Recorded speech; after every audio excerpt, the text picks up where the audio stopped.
కోసం, లేని ఆస్తుల కోసం, వారిది కాని ఆస్తుల కోసం ఈ రోజున ఎంతో మంది ఏమవుతున్నారు తెలుసా? విడిపోతూ ఉన్నారు. ఒక మాట చాలా జాగ్రత్తగా గమనించండి. అన్నదమ్ములను, అక్క చెల్లెళ్ళను వాళ్ళు విడిపోతారేమో, కానీ వాళ్ళు విడిపోతున్నప్పుడు ఎంత బాధని, ఎంత వేదనను అనుభవిస్తున్న వాడు ఎవరో తెలుసా? ఎస్, వారి తల్లిదండ్రులు. ఒకవైపు అన్నకి చెప్పుకోలేక, చెప్పండి, ఒకవైపు తమ్ముడికి చెప్పలేక, ఒకవైపు పెద్ద కుమార్తెకు చెప్పలేక, ఒకవైపు చిన్న కుమార్తెకి చెప్పలేక ఆ తల్లిదండ్రులు పడుతున్న నలుగులాట అంతా ఇంత కానే కాదు.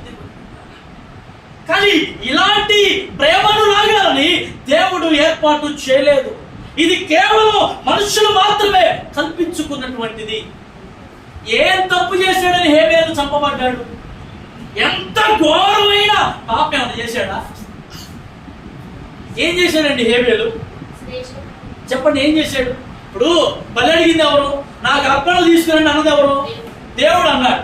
మరి దేవుడు అన్నప్పుడు కయ్యూను చేసిన దాని నుంచి కయ్యూను తీసుకొచ్చుకున్నాడు, హేబేలు తెచ్చిన దాని నుంచి హేబేలు తెచ్చుకున్నాడు.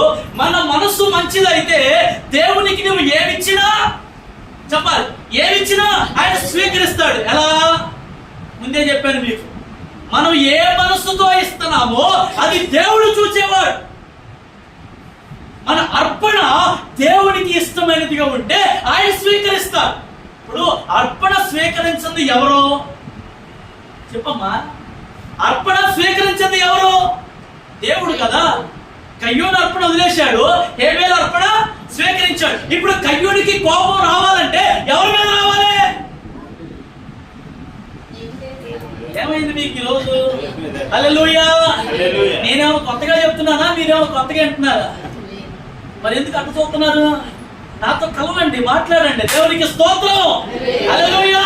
ఇప్పుడు ఇద్దరు ఉన్నారండి మీలో, ఎవరైనా కానీ ఇద్దరు ఉన్నారు. ఇద్దరిని తీసుకురామన్నా తీసుకొచ్చారు. నాకు రమణమ్మ గారు వండిన చేపల కూర బాగా ఇష్టం, జ్యోతి వండిన కూర నచ్చలా. ఇప్పుడు నేనేం చేయాలా? ఆగమ్ము, తెలుసు రక్తం చేసి నచ్చలా. ఇప్పుడు ఈ జ్యోతమ్మకి ఎవరి మీద కోపం రావాలా?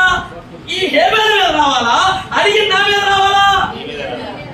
అత్తగా బట్టి చెప్తున్నారు, నా మీద రావాలని. మీరు వెళ్ళిపోతారు బాగానే. హల్లెలూయా, హల్లెలూయా. మీరు వెళ్ళిపోతారు చదువుకొని శుభ్రంగా. తర్వాత విజయ్ కుమార్ గారు నేనే చెప్పుకోవాలి. దేవునికి మహిమ కలుగును గాక. హల్లెలూయా. మరి దేవుడు తెమ్మంటే హేబేలు అర్పణ దేవుడు స్వీకరిస్తే